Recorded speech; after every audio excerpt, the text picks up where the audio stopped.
Hello everyone, this is आरती चौहान। आज हम करने वाले हैं वर्कशीट नंबर 18 क्लास 10th की, जिसका टॉपिक है समांतर श्रेणी यानी कि अर्थमेटिक प्रोग्रेशन। ये क्लास 10th का चैप्टर नंबर 5 है और ये हम इस टॉपिक की वर्कशीट नंबर 2 कर रहे हैं, यानी कि वर्कशीट नंबर 17 भी हमारी इंट्रोडक्टरी वर्कशीट थी अर्थमेटिक प्रोग्रेशन की। और ये वर्कशीट हमें देखिए डेट जो है 14 अगस्त की डेट में ये वर्कशीट हमें करनी है। तो ये तो हमारी हिंदी मीडियम की वर्कशीट है। इंग्लिश मीडियम के स्टूडेंट के लिए मैं इंग्लिश मीडियम की वर्कशीट भी दिखाती हूँ। अगर आपको स्क्रीनशॉट इसका लेना है तो आप ले सकते हैं।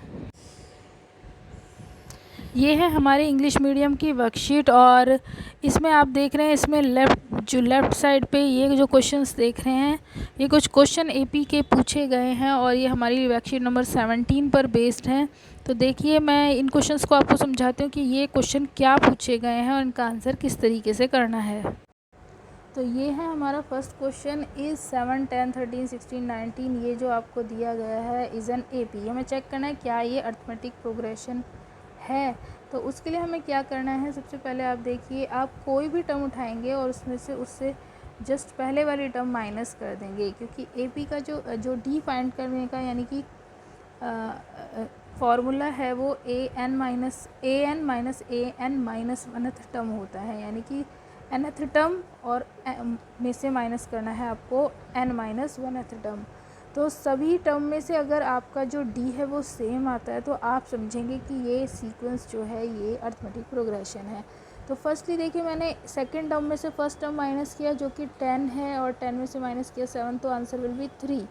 एंड जब थर्ड टर्म में से मैंने सेकंड टर्म उससे पहले वाली टर्म माइनस की, यानी कि तो आंसर आया हमारे पास फिर से 3। और फोर्थ टर्म में से थर्ड टर्म माइनस करने पर भी हमारा आंसर 3 आता है। तो क्योंकि सभी टर्म्स में से उनकी प्रीसीडिंग टर्म माइनस करने से 3 कांस्टेंट नंबर ही आ रहा है, तो ये हमारा अर्थमेटिक प्रोग्रेशन होगा। तो इसका आंसर होगा यस। जो सेकंड क्वेश्चन वहाँ पूछा गया वो है what is the first term. तो फर्स्ट टर्म तो हमें दिख रहा है यहाँ 7 है, तो फर्स्ट टर्म इस पहला जो भी लिखा हुआ है सीक्वेंस में टर्म, तो वो हमारा फर्स्ट टर्म होगा। अब थर्ड क्वेश्चन है डी, तो डी का वैल्यू हम पहले ही निकाल चुके हैं, डी इज़ गिवन 3। इसके बाद ये तो हमारा वर्कशीट नंबर 7 से रिलेटेड क्वेश्चन था। अब देखिए, जो आज का वर्कशीट है वो यहाँ से स्टार्ट है कि स्ट्रक्चर ऑफ एन एपी। तो स्ट्रक्चर ऑन एपी देखिए 3 टर्म्स आपको दिखाई दे रही हैं यहाँ पे। फर्स्ट टर्म जिसको हम ए से डिनोट करते हैं, ये सब हम पहले भी वर्कशीट नंबर 17 में डिस्कस कर चुके हैं। फिर उसके बाद होता है कॉमन डिफरेंस। कॉमन डिफरेंस क्या होता है, किसी भी टर्म में से nth टर्म में से उससे जस्ट पहले वाली टर्म यानी कि n माइनस वनथ टर्म माइनस करना है आपको। और इसके बाद है nth टर्म की n प्लेस की टर्म कैसे हम निकालें। तो उसके लिए ये फार्मूला है an is equal to a plus n minus 1 d. तो ये हमारा फार्मूला है। और इसके लिए जैसे आपको मान लीजिए फोर्थ टर्म आपको फाइंड करनी है, तो फोर्थ टर्म के लिए आपको क्या करना है, a4 लिखना है और फार्मूला के अकॉर्डिंग a प्लस, क्योंकि n माइनस 1 है तो जो यहाँ 4 लिखा है तो यहाँ आप लिखेंगे 4 में से 1 कम 3d। a 100 अगर आपको निकालना है तो आपको लिखना चाहिए a प्लस 100 में से 1 कम 99 जो है d। तो ये हमारा फार्मूला होता है nth टर्म का। इसके बाद देखिए, वर्कशीट में आपको 4 क्वेश्चन सॉल्व करके बताए गए हैं। तो उसमें से फर्स्ट क्वेश्चन हमारा जो है ये क्वेश्चन है कि find the 127th term of an AP. AP आपको यहाँ पर गिवन है। तो इस सीक्वेंस में देखिए, जो आपका फर्स्ट टर्म यानी कि सबसे पहले टर्म लिखा है 108 लिखा है, तो आपका ए जो फर्स्ट टर्म है 108 हो गया। नाउ आप निकालेंगे डी। डी का फार्मूला है an माइनस वनथ टर्म, यानी कि हमने कोई भी टर्म उठाएंगे, जैसे मैंने यहाँ पे सेकंड टर्म ली है और सेकंड में से फर्स्ट टर्म माइनस किया, तो 100 माइनस 108 करूँगी तो प्लस माइनस माइनस होंगे और साइन ग्रेटर नंबर का आएगा, तो ये आ गया आपका -8। अब देखिए, ये nth टर्म का फार्मूला है a plus n minus 1d। अब क्योंकि हमें 127 प्लेस की टर्म फाइंड करनी है, यानी कि a 127 आपको फाइंड करना है, तो उसके लिए फार्मूला में आप बस a की वैल्यू लगाएंगे 108, n माइनस 1 की जगह आप लिखेंगे, क्योंकि n जो है आपका 127 है, तो आप यहाँ पे 127 माइनस 1 पुट करेंगे और d है -8। उसके बाद तो कैलकुलेशन है 108 126 हो जाएगा, 127 में से 1 जाएंगे तो और -8 से प्रोडक्ट करके आपका आया 8 और 108 माइनस 1008 करेंगे तो आंसर विल बी -900। तो 127th टर्म आपकी होगी -900, ये हमारा आंसर होगा। अब आगे देखिए, जो सेकंड क्वेश्चन इसमें वर्कशीट में सॉल्व करके दिया हुआ है उसको समझिए। The first term of an AP is 2। First term is given है 2, यानी कि A आपको 2 गिवन है एंड इट्स 10th टर्म। और 10th टर्म को हम कैसे डिनोट करते हैं? 10th टर्म इज़ A10 और वो गिवन है आपको 47। तो मैंने इसको मैथमेटिकल टर्म में लिख लिया, जो जो हमारी टर्म्स होती हैं। A is 2, A10 is 47, find the common difference. तो आपको फाइंड करना है D। अब क्योंकि यहाँ A10 47 आपको गिवन है तो N की वैल्यू हो गई आपकी 10। तो अब क्योंकि A10 का फॉर्मूला आपको दिया है, यानी कि nth टर्म का फॉर्मूला दिया, तो आप A10 का ही फॉर्मूला लगाइए। A10 is A plus 9D। तो यहाँ पे देखिए मैंने A की वैल्यू लगाई हुई है 2 और n-1 हो गया आपका 10 - 1 9D। अब D तो आपको निकालना है, तो इसको एज ए इक्वेशन आप सॉल्व करिए। A10 का वैल्यू 47 मैंने पुट किया और 2 क्योंकि राइट में है उसको लेफ़्ट में लेके जाएंगे तो साइन चेंज हो जाएगा। तो ये 47 में से 2 गए, आपके पास बचा 45 और इधर 9 कोफिशिएंट है D का, तो 9 से डिवाइड करने पर आपको D का वैल्यू मिला 5। तो कॉमन डिफरेंस हुआ हमारा 5। यही हमारा आंसर है क्वेश्चन नंबर 2 का। आगे है क्वेश्चन नंबर 3 जो कि सॉल्व किया हुआ है और ये भी इजी ही क्वेश्चन है। क्वेश्चन है the fifth term of an AP is 52। The fifth term means A5 is given 52, तो ये हमने लिख लिया। एंड इट्स 12th टर्म यानी कि A12 इज़ गिवन 24। तो हमें AP फाइंड करना है। जब 2 टर्म गिवन है तब AP फाइंड करना, तो ये बड़ा ही इजी क्वेश्चन है। इसमें आपको कुछ नहीं करना, 2 इक्वेशन बनेंगी और उनको आप एलिमिनेशन या सब्सटीट्यूशन जो भी मेथड लगाना चाहें उससे सॉल्व कर सकते हैं। तो A5 का मतलब हुआ A plus 4D is 52। Formula AN का फार्मूला से हमने यूज़ किया है यहाँ पे। और A12 हुआ A प्लस 12 है तो यहाँ हो जाएगा 11, क्योंकि n-1 होता है तो 12 - 1D इज़ गिवन 24। तो ये 2 आपकी इक्वेशन है A और D वेरिएबल में। तो इनको मैंने एलिमिनेशन मेथड से सॉल्व किया है। हमने फर्स्ट इक्वेशन के नीचे सेकंड इक्वेशन रखी और नीचे साइन चेंज कर दिए, तो इससे A कट गया, एलिमिनेट हो गया। और 4 में से जब हम 11 माइनस करेंगे तो माइनस के 7D बचेंगे और आपका इक्वल टू में होगा 28। अब आगे देखिए आप, अब हमने क्या किया, आगे D का वैल्यू निकाल लिया है -28/7 और साइन तो माइनस का ऊपर ही लगाते हैं हम न्यूमरेटर में, आंसर विल बी -4। तो ये D का वैल्यू आपका आ गया है।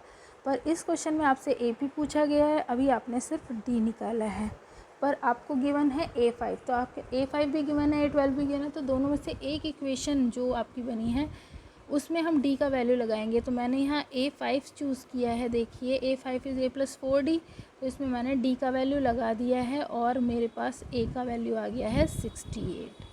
अब A 68 आ गया तो हमारा AP जो होता है A plus D A plus 2D होता है, ये लिखा हुआ। तो A हो गया आपका 68। नेक्स्ट टर्म हो गई A प्लस D, तो 68 प्लस -4 हो गया 64। Then third term 68 plus 2D यानी कि 2 मल्टीप्लाई बाय -4, तो ये हुआ 60। तो हमारा AP बना 68, 64, 60 और इसी तरह से नेक्स्ट जो आगे के टर्म है हम वो लिख सकते हैं। तो ये हमारा क्वेश्चन नंबर 3 था। वर्कशीट में आगे एक क्वेश्चन नंबर 4 भी है। ये क्वेश्चन है हमारा, which term of the AP is 7, 13, 19। ये जो AP है विच टर्म इज़ 20 और इसका एंड टर्म गिवन है 205 इज़ 115। तो ये क्वेश्चन वर्कशीट में थोड़ा सा मिसप्रिंट है। इसका सॉल्यूशन तो ये किया गया है, यहाँ तक ये सॉल्यूशन ठीक है, मैं आपको समझाती हूँ। देखिए AP में फर्स्ट टर्म आपको दिखाई दे रहा है 7 है, तो A की वैल्यू 7 हो गई।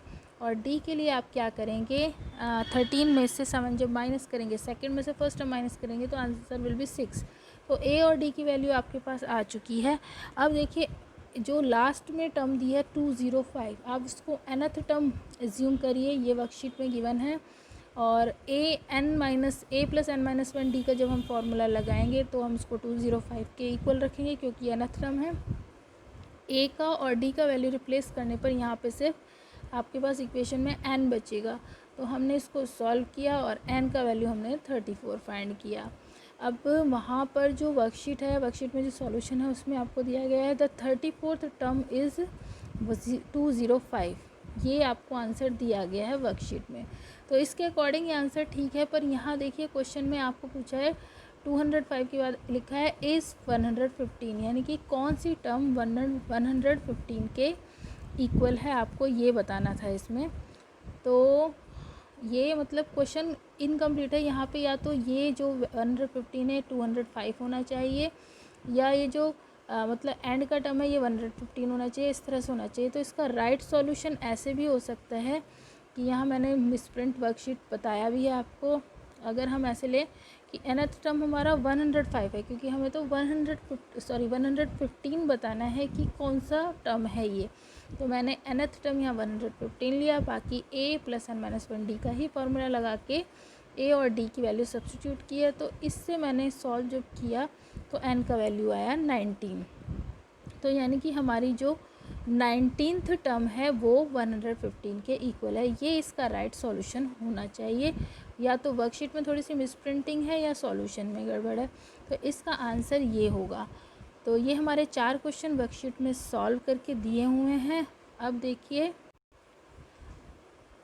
ये हमें ट्राई और सेल्फ में क्वेश्चन दिए हुए हैं। ट्राई और सेल्फ के क्वेश्चन आप खुद करें, क्योंकि मुझे लगता है कि आपको वर्कशीट काफ़ी हद तक समझ आ गई है। मैंने फर्स्ट क्वेश्चन में आपको बताती हूँ, for a + 15d = 100 the value of, यहाँ पे आपको n फाइंड करना है, मतलब nth टर्म का जो फॉर्मूला होता है a + n-1d, उससे इसको आपको कंपेयर करके आंसर निकालना है। तो आपका आंसर भी मैंने यहाँ पे आपको बता दिया कि आंसर 16 है। तो आप खुद करिए इसको कि किस तरीके से इस क्वेश्चन को अटैम्प्ट करना है। हिंट मैंने सभी क्वेश्चंस के यहाँ लिखे हुए हैं। सेकंड क्वेश्चन में find 10th term of this AP, तो ये आप इजीली फाइंड कर सकते हैं। हिंट मैंने आपको यहाँ पे दिया हुआ है कि 10th टर्म के लिए 8n का आप फॉर्मूला लगाएं। थर्ड जो क्वेश्चन है उसमें लिखा है the value of n for an AP can be negative, तो n की वैल्यू कभी भी नेगेटिव नहीं होती, तो ये तो फॉल्स ही होगा। फोर्थ है इफ़ a भी गिवन है और a 12 यानी कि 12th टर्म आपको गिवन है, तो d का वैल्यू आपको फाइंड करना है। उसमें 4 ऑप्शंस भी आपको गिवन है। तो इसका हिंट में मैंने आपको दिया है कि a 12 का आपको फॉर्मूला लगाना है, यानी कि a + 11d, और फिर वैल्यू सब्स्टिट्यूट कर दीजिए a की। तो आप इन क्वेश्चंस को सॉल्व करें और इनके आंसर मुझे कमेंट बॉक्स में कमेंट करें। और मेरी वीडियो को देखने के लिए और चैनल को सब्सक्राइब करने के लिए आपका बहुत बहुत शुक्रिया।